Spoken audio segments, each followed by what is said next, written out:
Bienvenue à tous à nos 4e soirs de cette quinzaine dont le thème est Jésus-Christ l'incomparable.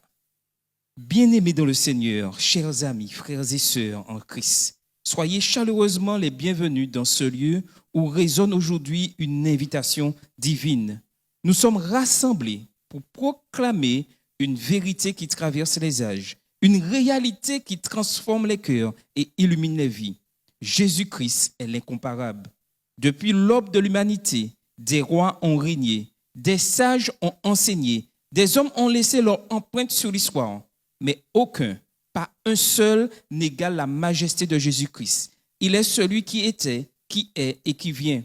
Il est l'alpha et l'oméga, le commencement et la fin, le sauveur du monde, l'espérance des nations, le rocher des âges.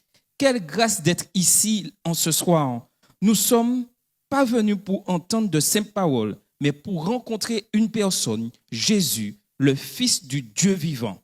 Il est celui qui guérit les cœurs brisés, relève les affligés, pardonne les pécheurs et offre la vie éternelle à ceux qui croient en lui.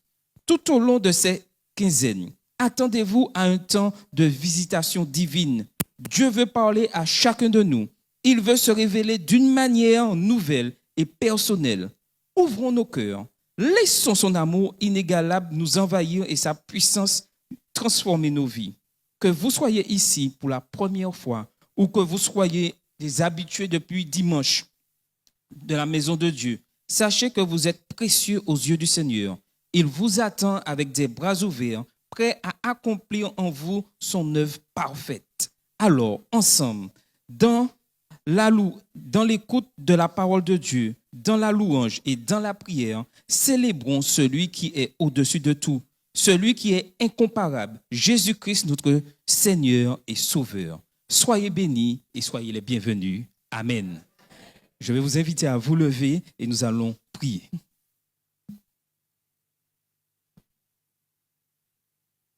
Seigneur Dieu, nous voulons te remercier que tu nous aies permis de passer cette journée sous ton corps béni. Et tu nous permets d'être ici en ce soir pour entendre ta parole, Seigneur. Nous te remercions pour cette bénédiction que tu donnes, que ta parole soit encore proclamée ici en Martinique et aussi à Chelcher, Seigneur. Que ces paroles puissent être touchées, chacun qui, en présentiel comme en distanciel, puisse recevoir ce message et être touché. Nous pensons spécialement au prédicateur qui va transmettre cette parole. Que ton Saint-Esprit soit avec lui et que tout ce qu'il dise vienne de toi et puisse nous transformer et nous permettre d'avancer encore plus, Seigneur.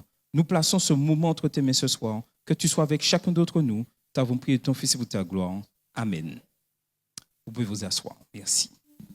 Bonsoir à tous. Bonsoir, combattants et combattantes. Mais pacifiques, hein. On n'est pas venu avec des armes. Alors nous sommes donc mercredi soir et ici comme ailleurs, c'est réunion de prière. Voilà. Vous ne le savez pas, mais mon épouse et moi, nous sommes responsables de ce très beau département dans notre église de Neuilly-sur-Seine. Et donc, nous sommes très attachés à ce rendez-vous du mercredi soir et j'imagine que vous l'êtes aussi. Donc, notre sœur Procope, elle est là. Eh bien, comme c'est mercredi soir et réunion de prière, notre sœur, je vais lui céder le micro, elle va venir et elle va donc prier pour tous les sujets qui ont été laissés ou qui seront laissés dans votre boîte de prière. On a aussi une boîte de prière et je vois qu'il y a des boîtes de prière partout. Et c'est très bien. Donc, je vais vous demander de vous lever. Je vais vous laisser à ces bons soins. Déjà, bonsoir à tous. Maintenant, nous allons nous incliner pour prier notre Dieu. Notre Père, notre Dieu, nous te rendons honneur et te rendons gloire. Que ton nom soit glorifié en ce soir, qu'il soit exalté, car tu es un Dieu d'amour, de compassion. En ce soir, tu vois tes enfants devant toi, inclinés. Nous te disons merci pour cette grâce que tu nous as faite, afin de passer cette journée sur ton regard béni. Tu nous as donné de la pluie, tu nous as donné du soleil, et tout cela, nous te disons merci pour tout. Et nous voulons aussi te demander pardon pour chacun de nous ce soir. Car sûrement dans nos pensées, dans nos paroles, dans nos actions, nous t'avons offensé d'une manière quelconque. Te demandons de nous pardonner, notre Père, en ce soir, au nom de ton Fils Jésus. Père éternel, en ce soir, je vais te présenter toutes ces requêtes qui ont été mises dans cette boîte. Tu connais chaque main qui a écrit les requêtes, leurs besoins physiques, moraux, spirituels. Tu sais tout de chacun, Seigneur. Tu connais les épreuves de chacun, tu connais les tristesses de chacun, tu connais la joie de chacun, les peines de chacun. En ce soir, Seigneur, visite ces requêtes et dans ton grand amour, dans ta bonté, dans ta miséricorde, Seigneur, réponds, Seigneur. Agis, Seigneur. Agis, Seigneur, car tu es un Dieu qui agit, un Dieu qui pardonne et qui nous aime tous de même amour. Merci pour ta grâce, merci pour ta bénédiction. Nous ne sommes pas dignes de te prier, mais nous savons que tu es un Dieu qui nous aime tellement. Mais dans ton amour, Seigneur, tu ne t'irrites pas tout le temps. Tu es lent à la colère et riche en bonté et en miséricorde. Aide-nous, Seigneur, à comprendre comment tu nous aimes et à notre retour, nous devons t'aimer, Seigneur, afin de ne pas attrister ton esprit que tu nous as donné. Merci pour ta grâce, merci pour ta bénédiction. Je t'ai prié, je n'ai aucun mérite, mais c'est dans le nom de Jésus et pour sa gloire. Merci, sœur.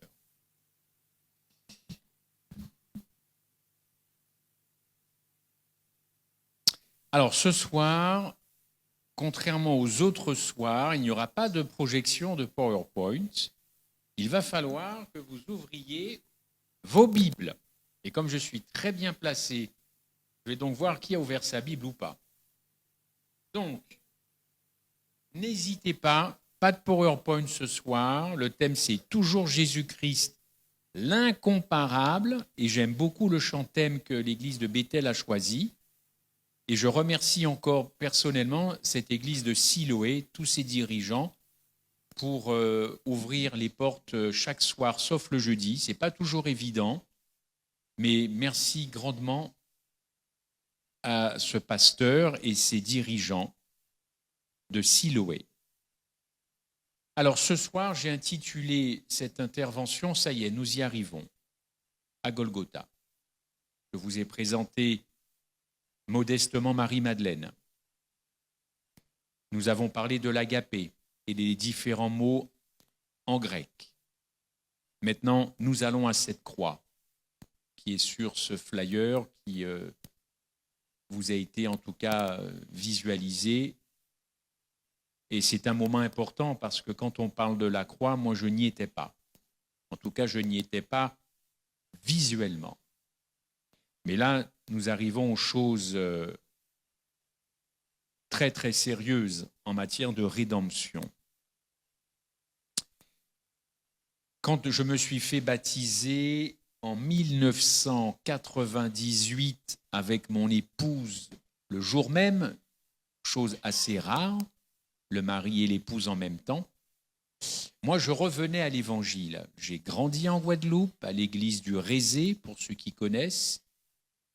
Et puis, j'étais partagé entre ma maman qui n'était pas croyante et mon papa qui était adventiste. Alors, un coup, j'allais à la plage le sabbat, un coup, j'allais au temple, un coup à la plage, un coup au temple. Et j'ai grandi comme ça. Mon frère, lui, était très régulier au temple. Et puis, nous avons grandi, encore une fois, avec un papa qui est devenu adventiste, qui était totalement athée, José Michel, mon papa. Et il nous a inculqué les principes bibliques. Hier, je vous ai dit qu'il nous a d'abord fait comprendre qu'il fallait obéir aux 10 commandements avant d'aimer. Moi, je préfère l'inverse. On apprend d'abord à aimer et ensuite à obéir, parce qu'une fois qu'on aime, on obéit naturellement et avec beaucoup d'amour dans le cœur. Et j'ai grandi ballotté entre un papa adventiste, une mère métropolitaine, mon papa était marie-galantais, non-croyante. Alors, voyez un petit peu, moi avec ma maman et mon fils aîné avec le papa. Donc, voilà, mon frère aîné. Pourquoi mon fils aîné? Mon frère aîné.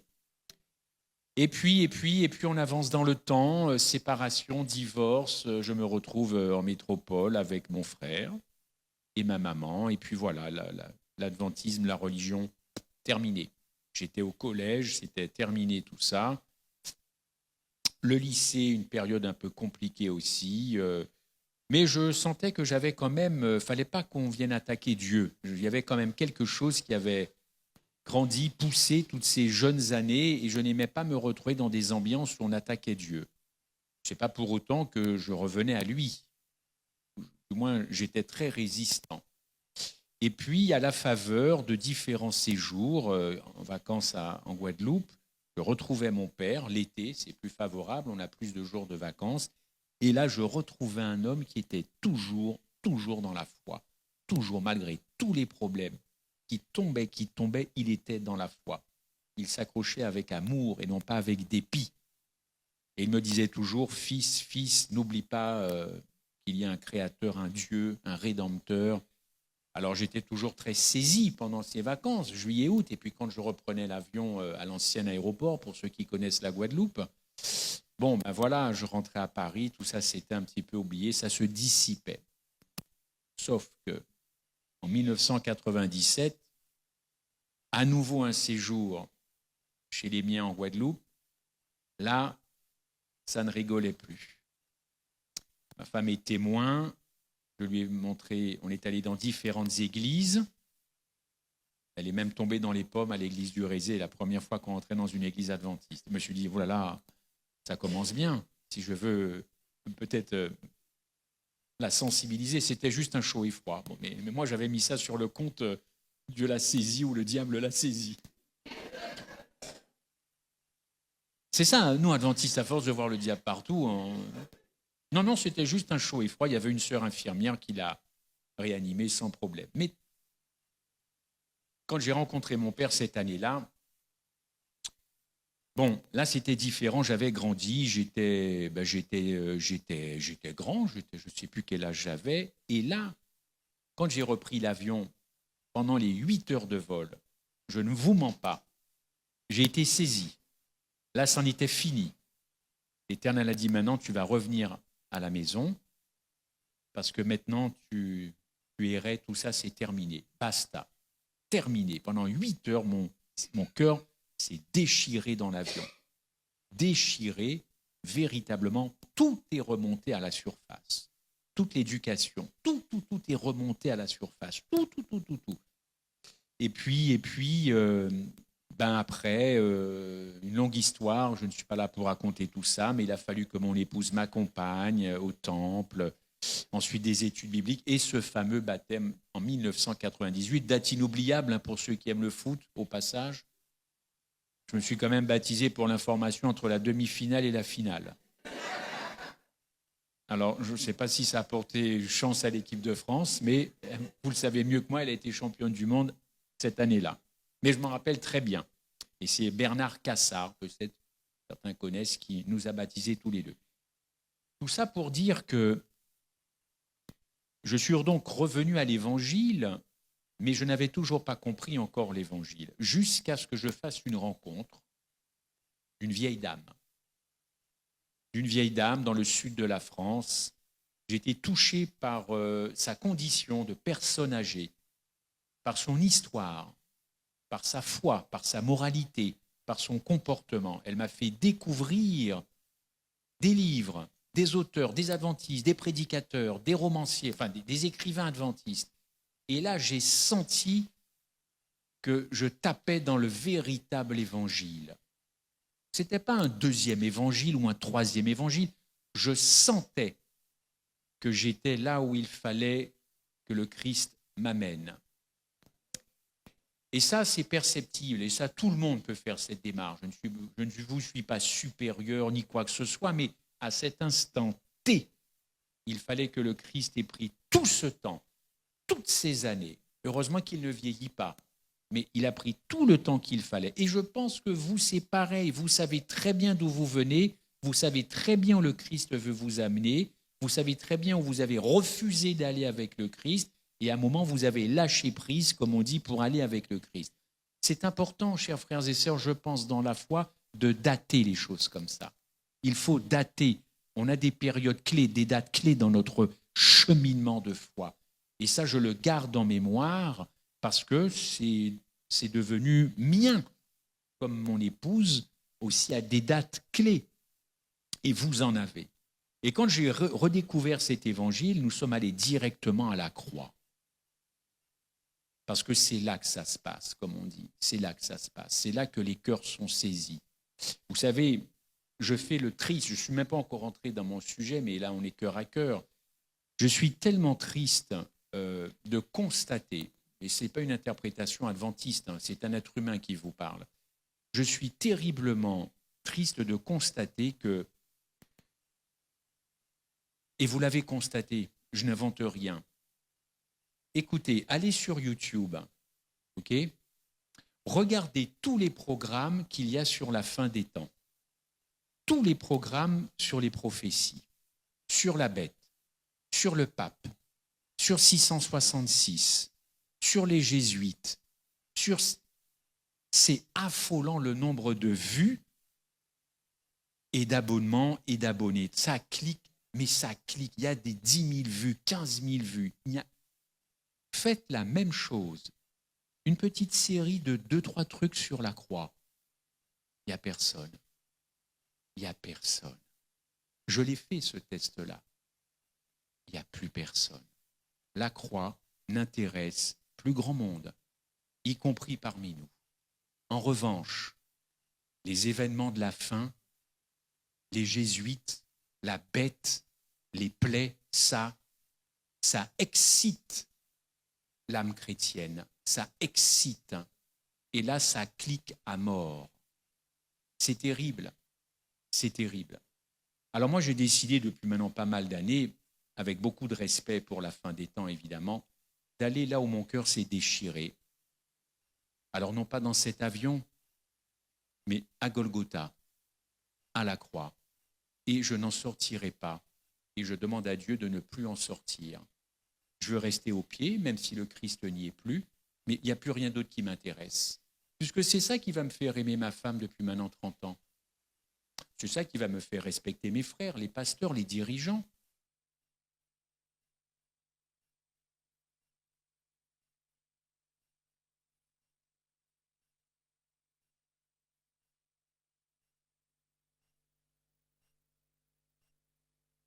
N'est-ce pas? On y va à Golgotha? Allez, on est parti. Matthieu 27, 46, alors évidemment, ouvrez vos Bibles avec cette terrible phrase « Mon Dieu, pourquoi m'as-tu abandonné ?» Ok? Mon Dieu, pourquoi m'as-tu abandonné? Je reprendrai ce verset-là les prochains soirs. Je vous félicite, vous êtes des combattants et des combattantes, vous êtes là et vous êtes au bon endroit. Non pas parce que j'y suis, mais parce que la croix y est. Et ça, c'est important. Oubliez-moi et ne...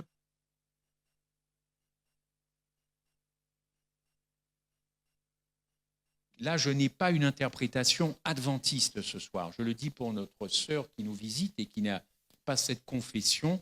J'ai une lecture biblique ce soir. Certes, je vais faire appel à une dame que l'on appelle Ellen White, parce que nous considérons qu'elle a beaucoup influencé l'Église adventiste. Elle en est à l'origine avec son mari James White. Mais je vais m'en tenir surtout au texte biblique. Matthieu 27, 46, « Mon Dieu, pourquoi m'as-tu abandonné ?» C'est une terrible phrase, n'est-ce pas, prononcée. On peut peut-être quand même les projeter. Oui, merci, bien sûr. Merci Sébastien. Terrible phrase prononcée par Jésus qui agonise sur la croix du Calvaire. Oui ou non? Oui. Une phrase qui a déchiré le ciel avant que Jésus ne rende l'esprit. Et pour celles et ceux qui s'approchent, selon moi, sérieusement de la croix, cette phrase ne peut pas laisser indifférente. Abandonner, nous savons ce que c'est. Abandonner. En tout cas, nous avons une idée, car j'espère qu'ici, personne n'a été abandonné dans sa vie par ses parents. Parce que maintenant, aujourd'hui, malheureusement, les parents abandonnent leurs enfants. Certes, dans des circonstances particulières, certes, et heureusement que ce n'est pas le lot commun. Mais comment d'ailleurs cette phrase peut nous laisser indifférentes ou intactes? Cette croix n'a pas laissé intact Dieu lui-même, évidemment. Question, a-t-il réellement abandonné son fils? Il y a plein de gens. En êtes-vous si sûr? Quand on pose une question aussi importante, il ne faut pas répondre tout de suite. A-t-il réellement abandonné son fils? Alors écoutez-moi bien, on va régler l'affaire. Je rajoute toujours après ça, il n'y a pas eu d'abandon affectif. Parce que ça, c'est très important. Dieu a toujours continué d'aimer son Fils. Ah, il faut qu'on se mette d'accord là-dessus. On pose les jalons. Sinon, on va me regarder avec des gros yeux et on va me dire, mais d'où il vient pour raconter ça? Pas d'abandon affectif. Très bien. A-t-il eu une autre forme d'abandon? Laissons parler le texte. En tout cas, s'il n'y a pas eu d'abandon, pourquoi Jésus, à un moment donné, lâche cette phrase? Est-ce que c'est juste un sentiment de sa part? Ou est-ce une conviction de sa part? C'est pas pareil, un sentiment, une conviction. Certes, c'est une phrase interrogative, mais pourquoi Jésus aurait-il posé cette question? Pourquoi m'as-tu abandonné s'il avait la certitude que son Père ne l'avait pas abandonné? Je vous pose cette question. Je ne suis pas votre directeur de conscience, mais il faut quand même se la poser. Bon. Et s'il y a eu abandon, il va falloir trouver des preuves bibliques. Alors on va y aller tout doucement. Et s'il n'y a pas d'abandon, c'est parfait. C'est très bien. Alors, qu'est-ce que cette croix a dégagé pour que l'apôtre Paul vienne à dire, Galates 6,14, Sébastien, Galates 6,14, un texte que vous connaissez très bien, je le lis, lisez-le. « Loin de moi la pensée de me glorifier d'autre chose que de la croix, n'est-ce pas, de notre Seigneur Jésus-Christ, par qui le monde est crucifié pour moi, comme je le suis pour le monde, car je ne veux me glorifier en rien d'autre. » Ah tiens, pour Paul, la croix, c'est de la glorification. Il y en a qui ont peur de la croix, il y a trop de sang qui a coulé, c'est de l'hémoglobine, tout ça, c'est pas bon. Il paraît que c'est pas comme ça qu'on attire les gens à l'évangile, voir tout ce sang qui a coulé. L'apôtre Paul fait fi de tout ça. Pour lui, la croix, c'est de la glorification. Alors, il va bien falloir qu'on sache en 2025 qu'est-ce que la gloire de la croix, finalement. Si Paul le pense, c'est quand même le grand écrivain du Nouveau Testament. Et il va rajouter une couche, Paul. Il a bien dû se passer quelque chose chez cet homme, chez ce pharisien, encore une fois pur et dur, qui persécutait les chrétiens. 1 Corinthiens 2,2, et je suis vraiment d'accord avec lui.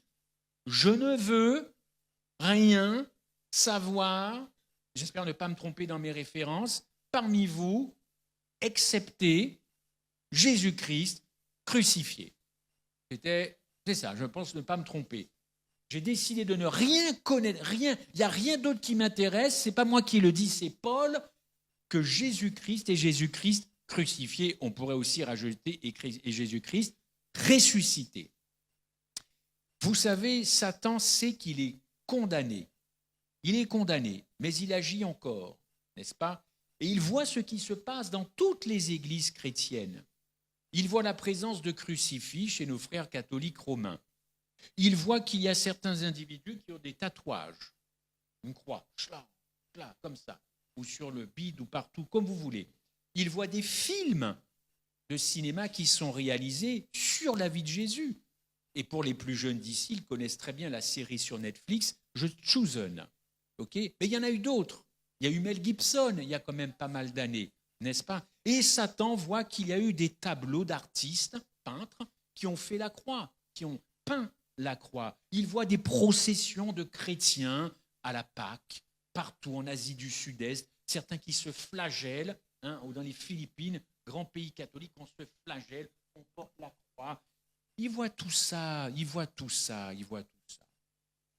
Et tout ça, c'est du folklore pour lui. Vous croyez que c'est du folklore?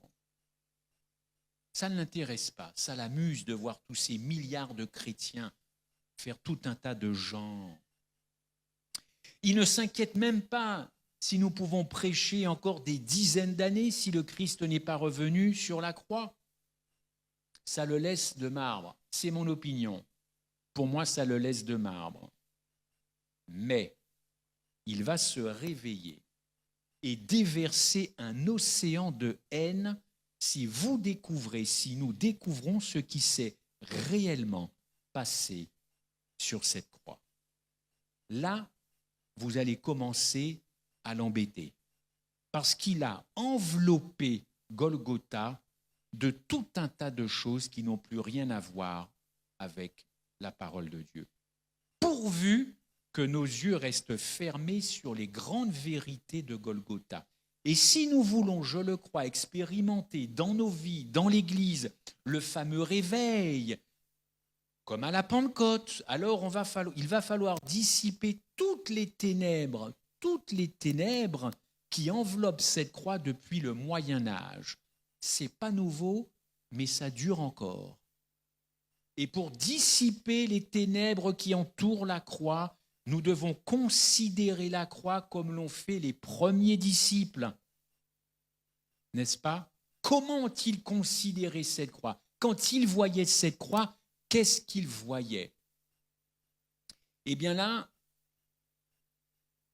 ils l'ont considéré. Il y a deux façons de considérer cette croix. Soit vous mettez des lunettes comme ça, mais des lunettes juives, ou soit vous mettez des lunettes romaines, puisque c'est quand même sous l'Empire romain que l'on crucifiait un maximum de gens. Donc aujourd'hui, il y a toujours deux façons de regarder la croix. Soit vous mettez des lunettes juives, même si vous n'êtes pas juif, ce n'est pas un problème ça, c'est pas un problème. Ou alors, là, vous mettez vos propres lunettes. Alors, vous n'êtes pas romain, mais vous mettez vos lunettes d'adventiste. Par hasard, je dis ça comme ça, ok? Ou alors évangélique, ou pentecôtiste, ou baptiste, ou tout ce que vous voulez qui se termine en iste. Voilà. Alors moi, ce soir, je vais vous montrer qu'il n'y a qu'une seule façon de regarder Golgotha. Et la seule façon biblique, c'est d'avoir des lunettes juives. On les a tellement critiqués, les juifs. Eh bien pourtant, allons-y. Jésus n'a pas été le seul à souffrir sur la croix. Jésus n'a pas le monopole de la souffrance sur une croix. Rome, comment je pourrais dire ça, crucifiait un maximum de monde et un maximum de monde souffrait sur la croix. Les brigands à ses côtés, ils ont quand même bien souffert physiquement, n'est-ce pas? Souffrance morale, physique, psychique, mais alors du coup, puisque dès qu'on était crucifié, on souffrait, qu'est-ce qui fait que la mort de Jésus était une mort particulière parmi les autres crucifixions? Ah oui, si tout le monde souffre, il y a quand même une différence peut-être avec Jésus. Alors vous allez me dire le Fils de Dieu, vous allez me dire quoi d'autre? Bon, attaché, cloué, tu souffres quand même ou pas? On souffre moins. Moi, je ne suis pas dans le degré de souffrance, je suis dans la souffrance tout court. Parce que si on commence à rentrer dans les degrés, tu trouveras toujours quelqu'un pour dire « Moi, j'ai souffert plus que Jésus ». C'était le Fils de Dieu. D'accord, très bien. Excuse-moi. Ah, Ok. Alors, Fils de Dieu, attaché, cloué. Bon, écoutez. Le poids du péché, ah ben oui, que les autres les autres portaient leur péché aussi. Hein. Bon. Alors, le péché, c'est une question de quantité. Plus tu supportes des péchés, plus tu souffres alors. Oui, d'accord. Bon. Ah, innocent, on va voir ça. Parce que le titre, je vous l'ai dit, c'est innocent ou coupable. Hein. Et quand j'ai posé la question, c'était une question d'abandon. Passons. On reviendra sur l'abandon. Mais le titre, pour moi, ce soir, c'est « Est-il innocent ou coupable ?» Choisissez votre réponse, choisissez votre camp. Parce que toute votre réponse va complètement...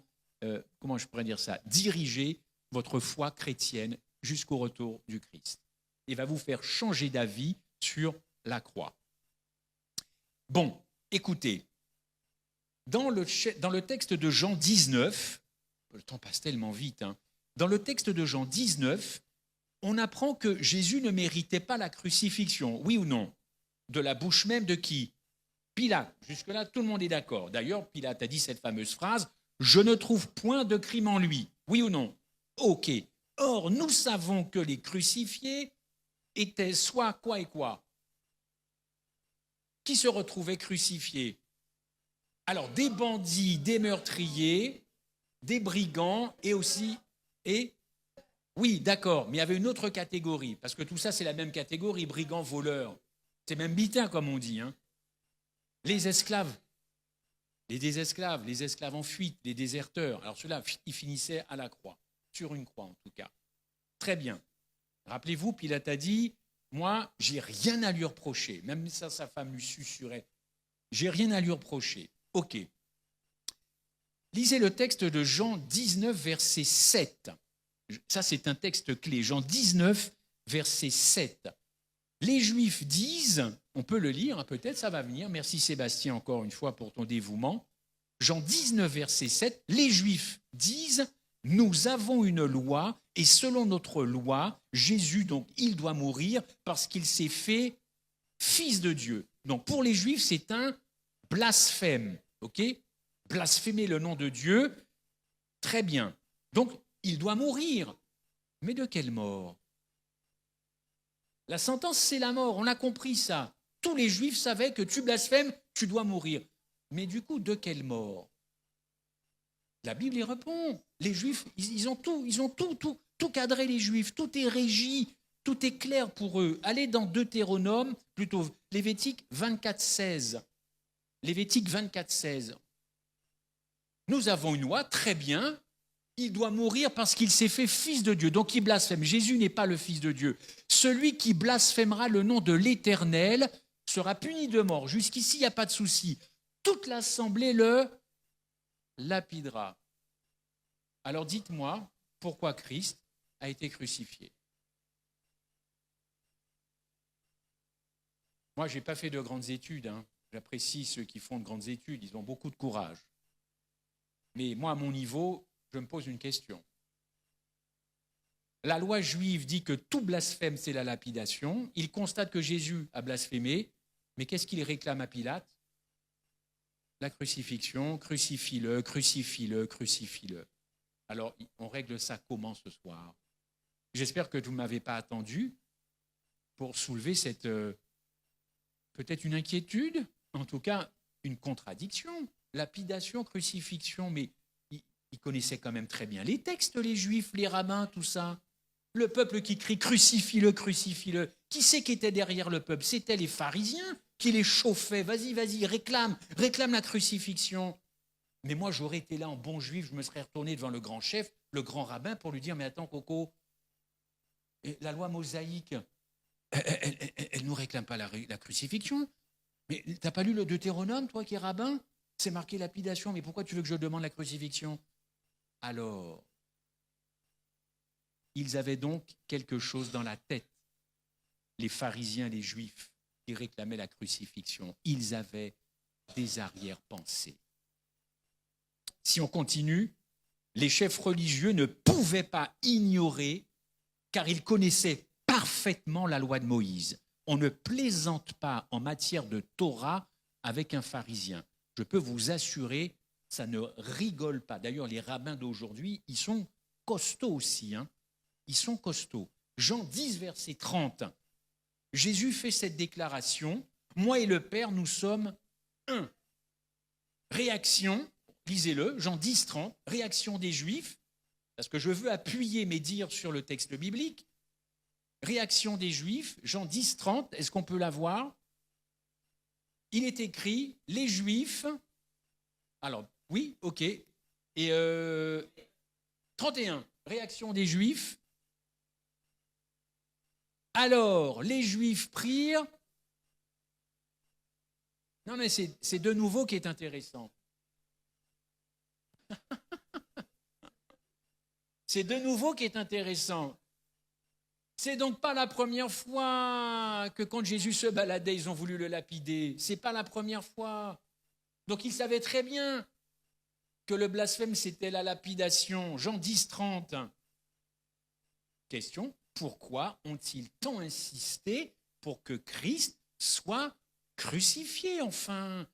Même un enfant de 10 ans qui sait lire le français, il va trouver quand même qu'il y a quelque chose qui ne colle pas. Alors vous avez la réponse à la question, qu'est-ce qui se cachait derrière la tête des pharisiens pour réclamer quelque chose qui ne correspond pas à la Torah ? Et on ne rigolait pas avec la Torah à cette époque-là. Réponse dans Deutéronome 21. Deutéronome 21, versets 22 et 23. Voici ce qu'ils avaient dans la tête quand ils réclamèrent que le Christ soit crucifié, ce qu'ils réclamèrent à Pilate. Est-ce qu'on peut l'afficher ? Texte clé, texte capital, pour que vous compreniez tout. Et une fois que vous avez compris ça, vous allez comprendre tout le reste du séminaire de cette campagne d'évangélisation. Et il faut Il va falloir régler ce problème auprès des autres. Ils veulent savoir ce qui s'est passé à Golgotha. Deutéronome 21, versets 22-23, « Si tu exécutes un homme qui a commis un crime digne de mort et que tu le pendes à une potence, autrement dit une croix, la suite du verset, son cadavre ne passera pas la nuit sur le bois. Tu vas l'enterrer le jour même, car celui qui est pendu est de qui? Maudit de Dieu. » Donc la personne qui est clouée sur une croix est maudit de Dieu. Jésus cloué sur une croix est maudit. Oh là là! Mais comment un père peut maudire son fils? Comment Dieu peut-il maudire Jésus-Christ? C'est moi qui l'ai inventé, le livre du Deutéronome, ou pas? Alors comment on fait avec un verset pareil? Dieu a-t-il maudit son fils à la croix? Ça, c'est une question, c'est une vraie question. Et je peux vous assurer que j'ai lu pas mal de bouquins là-dessus. Il n'y a pas un adventiste ou un pasteur qui est d'accord. Il y a eu beaucoup de choses qui ont été élaborées. J'ai tout pris, moi, j'ai tout pris. Je ne veux pas avoir de parti pris comme ça, c'est comme ça. Non, moi, je veux tout lire. J'ai lu des séminaires d'anciens à Collonges sur cette question, notamment Marcel Fernandez, qui avait réuni tous les anciens à Paris-Sud à l'époque pour parler uniquement est-ce que Dieu a maudit son fils selon le Deutéronome 21. Et ce n'est pas les adventistes qui ont écrit le Deutéronome.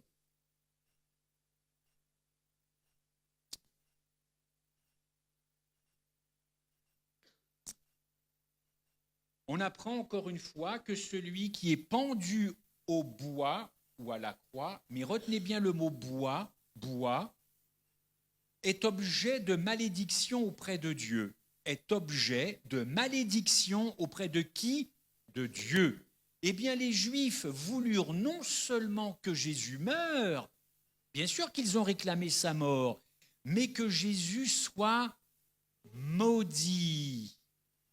Quand vous étiez crucifié pour un Juif, vous receviez la malédiction irrévocable de Dieu sur vous, ce qui correspond à la seconde mort, bibliquement parlant.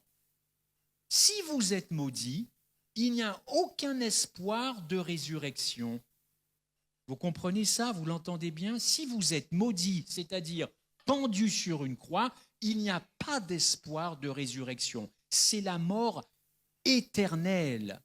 Donc, les Juifs, en réclamant la crucifixion de Jésus, voulaient que cet homme, Jésus, soit maudit de leur Dieu, c'est-à-dire qu'on ne le revoit plus jamais sur la surface de la terre, ni en Galilée, ni Kibitin, ni en Martinique, nulle part. C'est ça qu'ils avaient dans la tête, que Dieu maudisse cet homme pour que cet homme ne ressuscite pas, parce que les Juifs croyaient, sauf les Sadducéens, à la résurrection, si je ne me trompe pas.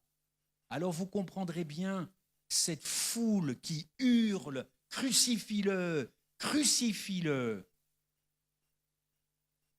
Et vous avez un texte parallèle, corollaire qu'on connaît bien, Ésaïe 53, qui dit « Nous l'avons considéré comme puni, frappé de Dieu et humilié ». Il y a très clairement des chrétiens qui ne veulent absolument plus lire ce verset-là, y compris chez nous.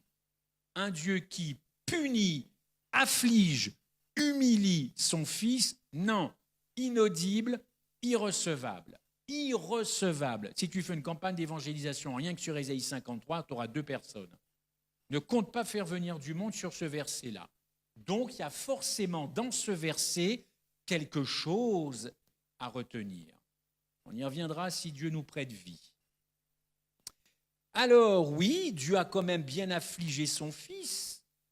C'est le prophète Ésaïe qui le dit. Mais non pas pour faire plaisir à Satan, évidemment, non pas pour faire plaisir aux Juifs, aux pharisiens, évidemment, non pas pour accéder à la demande des Juifs, mais tout simplement parce que sa sainteté à Dieu ne peut pas cohabiter avec le péché. c'est pas possible. D'ailleurs, je le dis en passant, ceux qui réclament que Jésus revienne bientôt, moi je suis partisan, hein. Mais attention à nos motivations, hein. Parce que si c'est pour mettre fin au crédit de la voiture ou à de la maison, si c'est ça les motivations pour que Jésus revienne, je peux vous assurer qu'il ne reviendra pas.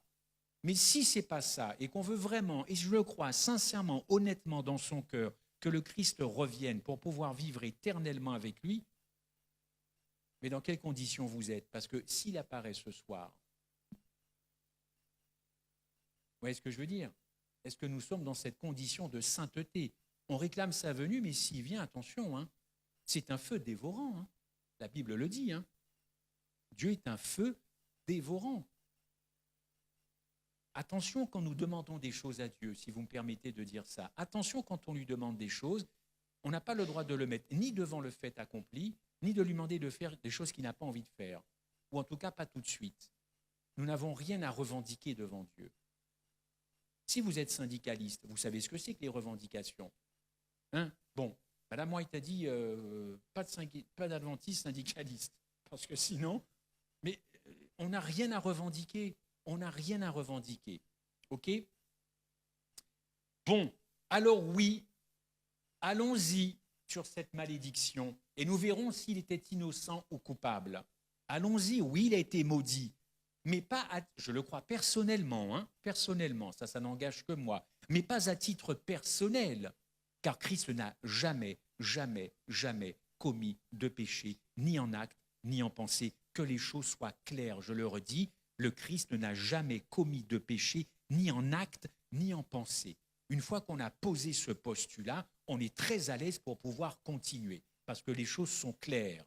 Mais la Bible parle de malédiction. Je ne peux pas évacuer ça simplement parce que ça ne me plaît pas, simplement parce que ça ne correspond pas à mes biais cognitifs, simplement parce qu'on n'a jamais prêché ça, simplement parce que c'est dérangeant auprès des autres. C'est le texte qui le dit.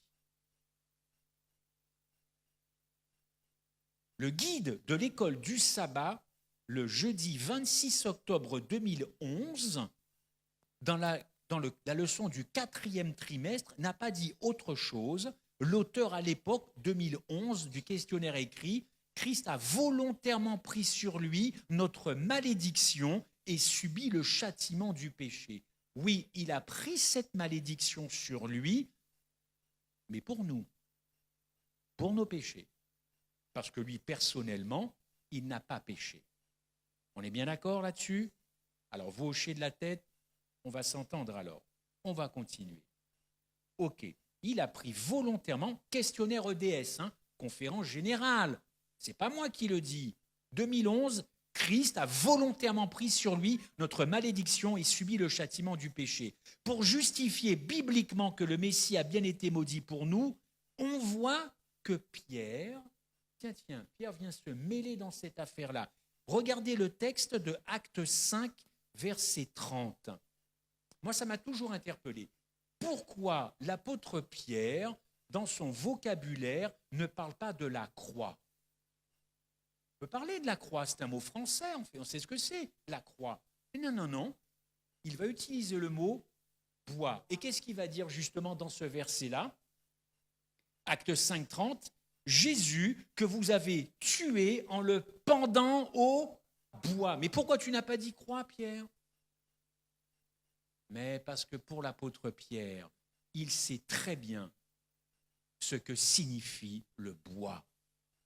Le bois. C'est pour ça qu'il emploie le mot bois et non pas le mot croix, parce que Pierre sait très bien que quelqu'un qui est pendu au bois est objet de malédiction de la part de Dieu.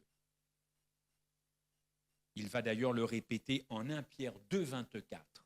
1 Pierre 2, 24. Lui qui a porté lui-même nos péchés, vous connaissez bien ce verset, en son corps sur le bois,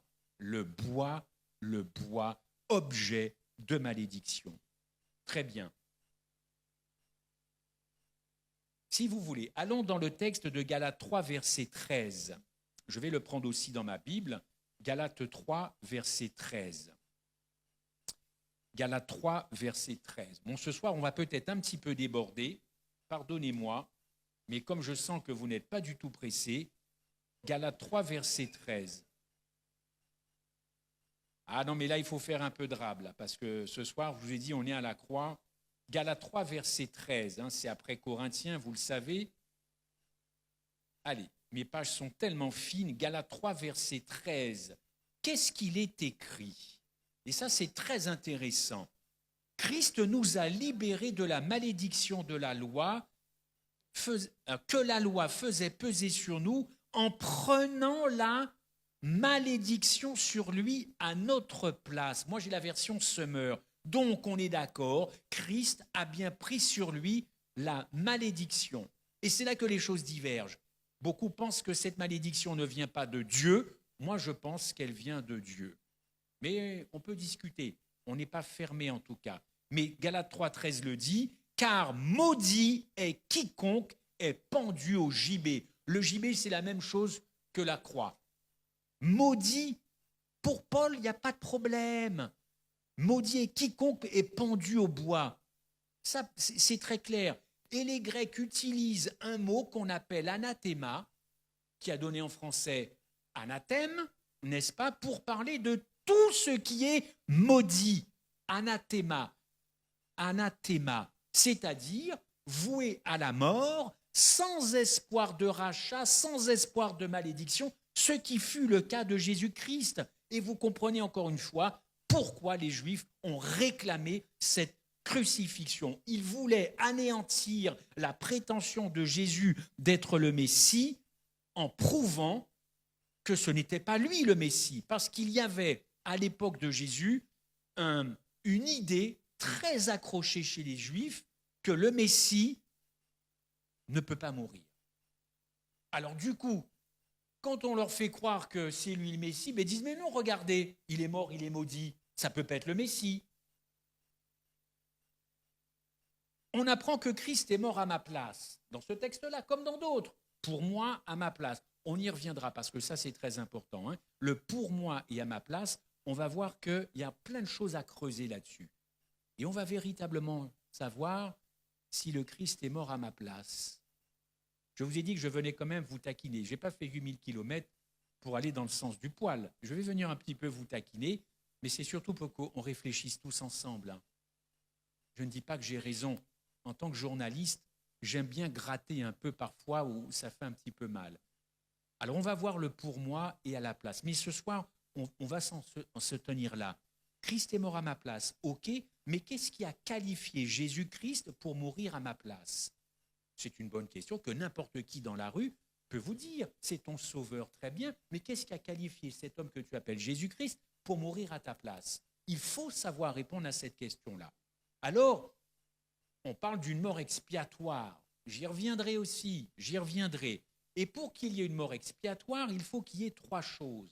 Le péché doit exister, c'est-à-dire une transgression. On coche la case, ben oui, le péché existe. Deuxièmement, le débiteur doit payer sa dette. Et troisièmement, le moyen de paiement, c'est la mort. Ok, c'est la mort. La Bible nous dit que ce n'est jamais l'innocent qui paie sa dette. Lisez le texte d'Exode 23, verset 7. Exode 23, verset 7. Et après, je vais un petit peu accélérer. Exode 23, verset 7. Ça, c'est très important pour répondre à ma question ce soir, innocent ou coupable. Le thème de la malédiction, gardez-le à l'esprit. Là, je veux savoir si mon sauveur était bien innocent ou coupable. Exode 23, 7. Alors, Exode 23, 7. Tu t'éloigneras de tout mensonge et tu ne feras pas mourir l'innocent et le juste, car je ne déclarerai pas le juste, pas juste le coupable. Autrement dit, dans la Bible, et c'est quelque chose d'intangible, ça ne bouge pas. Dieu ne peut pas considérer un innocent comme un coupable ou un coupable comme innocent. Ça n'existe pas. Déjà, nous, les humains, nous ne supportons pas les injustices. Alors, a fortiori, le ciel. Ézéchiel 18, verset 20. Je gagne un peu de temps, mais c'est affiché. Le fils ne portera pas l'iniquité de son père, et le père ne portera pas l'iniquité de son fils. Le fils pêche, c'est bien. Si c'est le fils qui pêche, c'est pas le père. Si c'est le père qui pêche, c'est pas le fils. Exode 34, verset 7. Dieu ne tient pas le coupable pour innocent. C'est la ligne de conduite de Dieu depuis le début du début du début, à tenir pour responsable un innocent et innocenter un coupable. Est-ce que c'est clair pour vous ça? Est-ce que vous avez déjà vu dans un procès pénal quelqu'un qui serait par exemple condamné à 35 ans de prison au moment du rendu, la présidente ou le président dit voilà, nous vous condamnons, la loi française, nous vous condamnons à 35 ans de prison parce que le gars qui est là, il a tué 2 ou 3 personnes. Est-ce que vous avez déjà vu quelqu'un se lever dans la salle pour dire Madame la Présidente, permettez s'il vous plaît, je ferai les 35 ans de prison à la place du monsieur. Et vous imaginez la présidente dire très bien, libérez cet homme et prenez cette personne pour faire les 35 ans. Ça vous fait rire? Ça n'existe pas, ça n'arrivera jamais. Ça n'arrive pas non plus dans la Bible. Ça n'arrive pas dans la Bible. OK? Exode 34, Ézéchiel 18, Exode 23. Jésus n'a pas péché. Il est innocent devant Dieu. Comment donc peut-il mourir à ma place?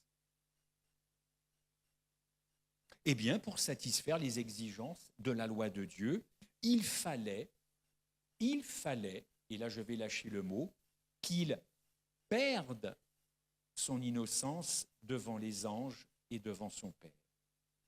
Et là, le moment est un petit peu chaud, parce que du coup, Christ n'a plus le statut d'innocent. Si vous continuez de dire aux gens du dehors que notre Sauveur était innocent, vous pensez véritablement qu'ils vont nous rejoindre ce soir à Siloé?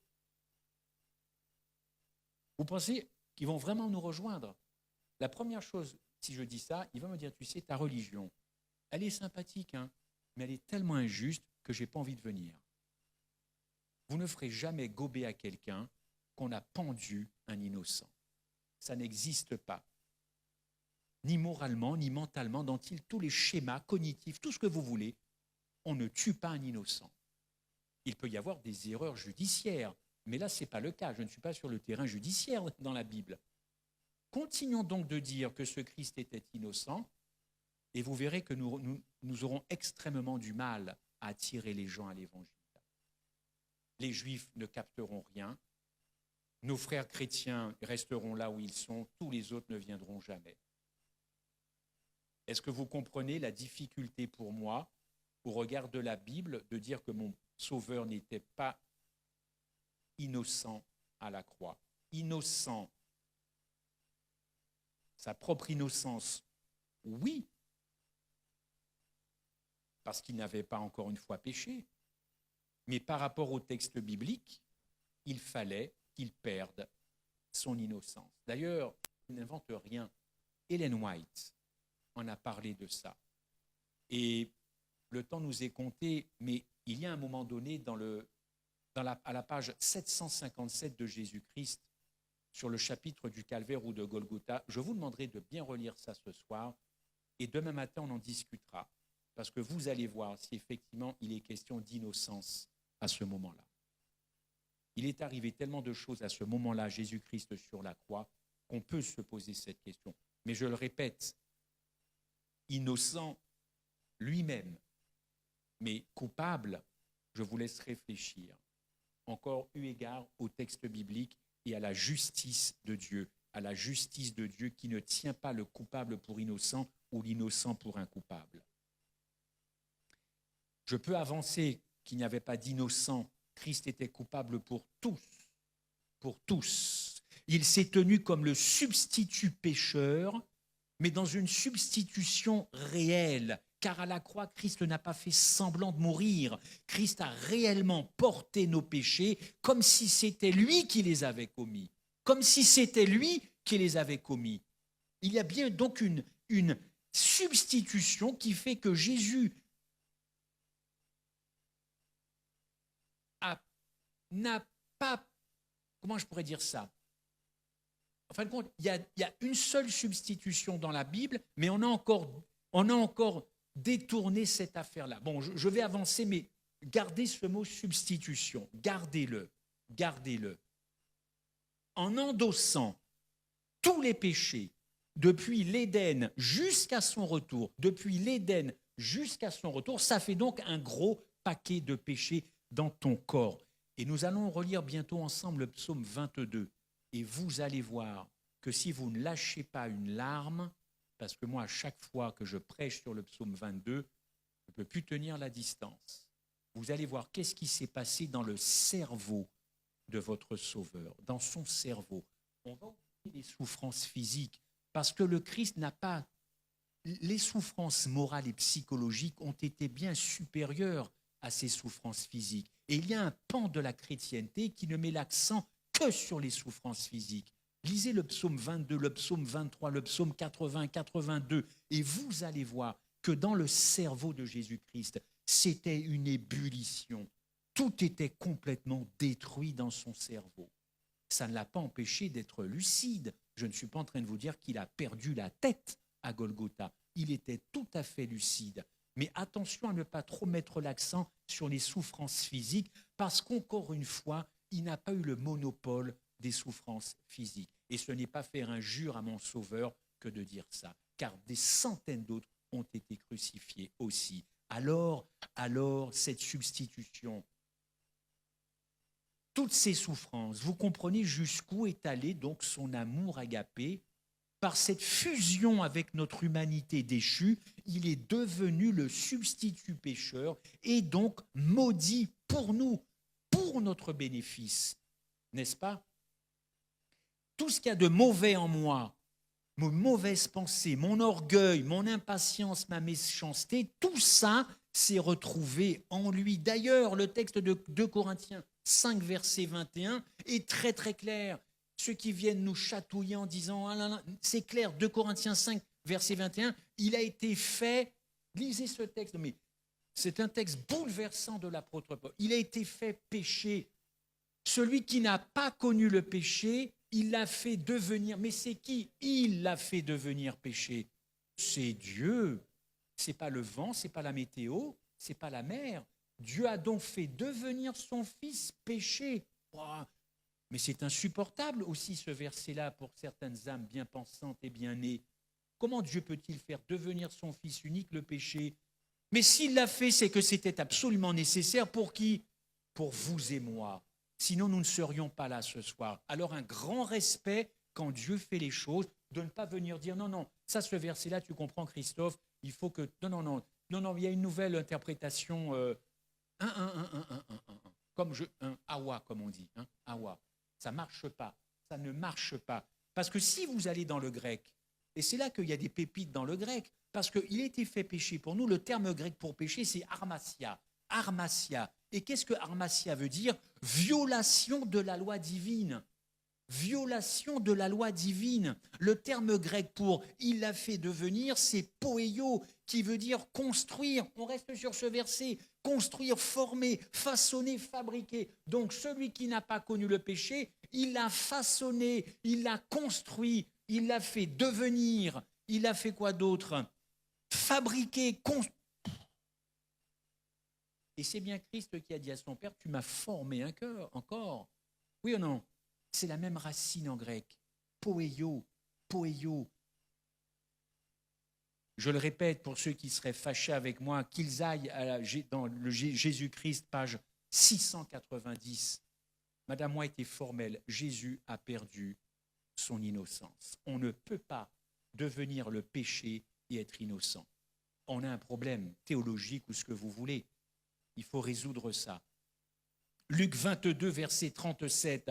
Il est écrit que Jésus fut compté au nombre des malfaiteurs. Le terme grec traduit pour malfaiteur, c'est anomos. Et un anomos, c'est quelqu'un qui vivait sans loi, qui a quitté la loi. Jésus-Christ a donc quitté la loi? Quitter la loi, mais ça va loin. Le mot mis au nombre des malfaiteurs, ça veut dire être reconnu comme un malfaiteur. Luc 22, Jésus a donc été reconnu comme un malfaiteur. C'est le grec qui le dit, c'est pas moi. Il faut chercher à comprendre qui est notre Sauveur et ce qui s'est réellement passé à la croix. C'est trop facile en 2025 de continuer de dire « Jésus m'a sauvé, youpi, Jésus m'a sauvé, alléluia à la croix ». De cette croix, tellement on est habitué dans les sermons, les chansons, les cantiques, On fait le tour, on tourne, on tourne. Il n'y a plus personne qui s'arrête à un moment. Et je vous invite à vous arrêter pendant 10 jours encore. On s'arrête, on fait un break, on fait un stop. Et on regarde qu'est-ce qui s'est passé réellement. Quand vous allez lire dans le psaume 22 que les taureaux de Basan, je m'arrête là, 2 secondes, pasteur. Les taureaux de Basan, c'est qui pour vous les taureaux de Basan? Basan, c'était une région, je crois. Les taureaux de Basan, ce sont les démons. Autrement dit, à ce moment-là, à Golgotha, Satan a dit à tous les démons de la terre de venir au pied de la croix. Il n'y en avait pas un qui traînait en Guadeloupe, en Guyane, en Turquie. Tous étaient au pied de la croix pour une seule chose, descends. Et tous ces démons hurlaient à Jésus-Christ, descends, descends. La pression maximum sur le cœur et la conscience de Jésus, ça a été ça. Tous les démons à Golgotha. Et le Christ n'est pas descendu. Et surtout, oui, vous pouvez dire Amen, et surtout soyez convaincus qu'il aurait pu descendre. Parce que j'entends encore une petite musique que Jésus n'aurait jamais pu descendre. Ah ouais? Sans blague. Alors je vais vous proposer d'autres textes bibliques qui fondent que le Christ aurait pu descendre. Parce que si vous pensez que Jésus-Christ aurait pu descendre, en fin de compte, c'est quoi l'amour agapé dans cette affaire-là? Je cherche à comprendre le Christ qui m'aime. Si tu as eu la possibilité de descendre, c'est qu'au fond, déjà, tu as décidé de rester. C'est très bien. Et je veux savoir pourquoi tu es resté. Bon, on en discutera de ça. Luc 22, on l'a lu. Je le répète ce soir, et c'est bientôt la fin. Aucune loi biblique n'accepte qu'un innocent meure à la place d'un autre. Exode 23. Et j'ai même lu ce soir encore, avant de venir, le Proverbe 17, verset 15. C'est pas moi qui ai écrit Proverbe, c'est Salomon. Celui qui acquitte le coupable et qui condamne le juste sera en horreur à l'Éternel. Vous comprenez? En 2 Corinthiens 5, 21, on comprend que le péché, avec le texte qu'on a lu, il est personnifié. Désolé de le dire, le Christ incarnait le péché à ce moment-là. Vous pouviez voir le péché sur la croix. Il incarnait le péché parce qu'il a pris tous les péchés du monde sur lui. D'ailleurs, je reviendrai là-dessus. D'ailleurs, mais dans le désert, quand les serpents ont piqué, dis-moi si je me trompe, pasteur, quand ils ont piqué les Hébreux, il a fallu que Moïse construise une croix. Ouais, mais c'était, qu'est-ce qu'il a mis sur la croix? Pourquoi il n'a pas mis un agneau? L'agneau de Dieu. Il a mis le serpent, l'incarnation donc du péché, l'incarnation. Et il fallait regarder, il fallait regarder le mal, il fallait regarder Satan. Voilà, il fallait regarder Satan. Oh, pourquoi pas regarder le Christ, un agneau, une brebis, un petit mouton gentil, la douceur, le Christ quoi? Non, il fallait qu'il regarde Satan.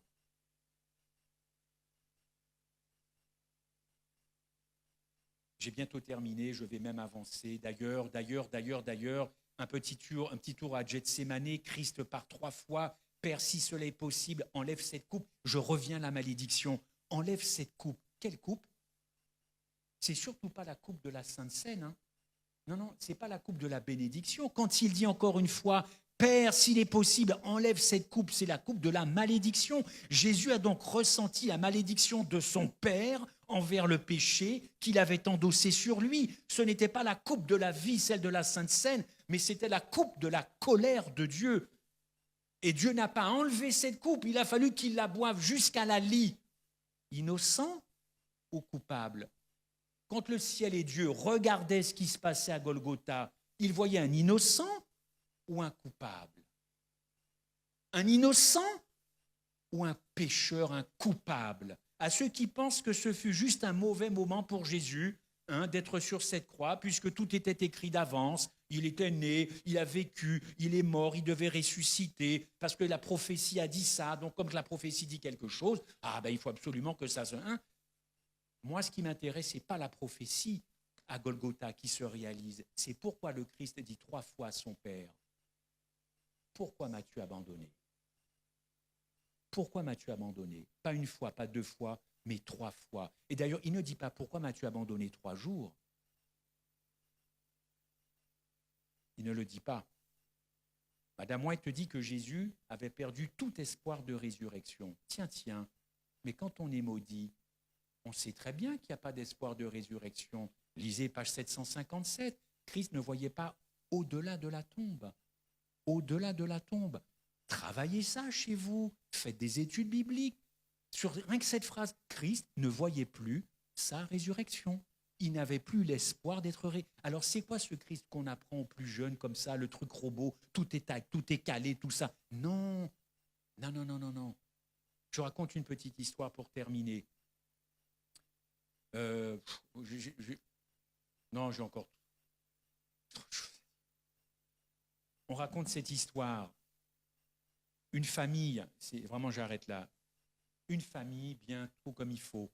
Ils ont des enfants, ok? Ils ont des enfants et tout le monde grandit. Et à un moment donné, les jeunes enfants, les jeunes adolescents disent « Papa, maman, moi je veux aller au Canada faire mes études. » Voilà, parce que c'est la seule filière qui m'intéresse, c'est le Canada. Et puis l'autre va dire « Écoute, moi c'est Paris parce que je veux faire du droit. » Très bien. Pendant toutes ces années, les parents vont grandir avec l'idée certaine que leurs enfants, à un moment donné, ce sera la séparation. C'est classique quand les grands font des études. Très bien. Donc, les parents grandissent avec cette idée. Ça grandit. On s'habitue. Et quand on se retrouve à l'aéroport du Lamentin ou Charles de Gaulle, quand on se retrouve là et que tu vas dire au revoir à tes enfants pour un bon moment, parce que le billet d'avion coûte tellement cher qu'ils ne vont pas revenir pendant toutes les vacances, est-ce que les parents ne vont pas verser une larme? Mais bien sûr que oui, et pourtant ils ont grandi avec cette idée que tôt ou tard, ils se sépareront de ces enfants. Alors moi, le Jésus robot là, il n'a pas fait semblant à la croix, c'est une vraie torture pour lui. Alors tous ceux qui pensent que tout ça s'était écrit, prophétisé, et que de toutes les façons, c'est comme ça que ça devait se passer, eh ben dis donc, je voudrais bien voir comment ils fonctionnent leur cœur à ces gens-là. J'aimerais bien voir ça. Pourquoi m'as-tu abandonné? Seul le Christ a expérimenté l'abandon total de son Père. Et je le répète, cet abandon, c'est l'équivalent de la seconde mort. Nos sentiments d'abandon, pardon si je vous embête, c'est rien à côté de ce que le Christ a ressenti. Il s'est senti abandonné. Il ne voyait plus son Père. Il ne le voyait plus. Et même son Père s'était détourné de lui. Le regard Habacuc, Habacuc, c'est qui dit, Habacuc, tes yeux sont trop purs pour voir le mal. Les yeux de Dieu sont purs. Comment pouvait-il, avec des yeux purs, regarder ce qui se passait? Je dis bien qu'il ne s'agissait pas d'un abandon affectif, mais on ne peut pas voir le mal comme ça. Pas de cohabitation, même dans les yeux, je ne peux pas regarder. Je sais que c'est mon fils. Et ceux qui vont me dire, oui, mais de toutes les façons, en Matthieu 28, Jésus a dit qu'il allait prophétiser sa résurrection. Mais il n'y a aucun respect, il n'y a pas de cœur. Il n'y a pas de cœur. C'est devenu du texte. Alors, comme c'est du texte, il a souffert. Oui, mais bon, il a souffert. Ces gens-là sont des sans-cœur, des chrétiens sans cœur.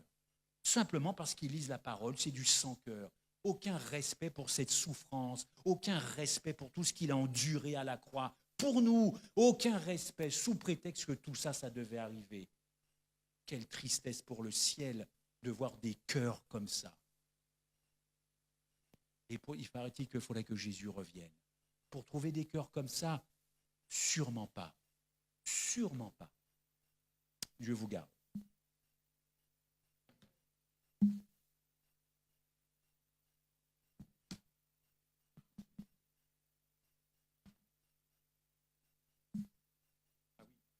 Nous allons prier si vous permettez, oui, excusez-moi. Pardon pour le temps que je vous ai pris, pardonnez-moi.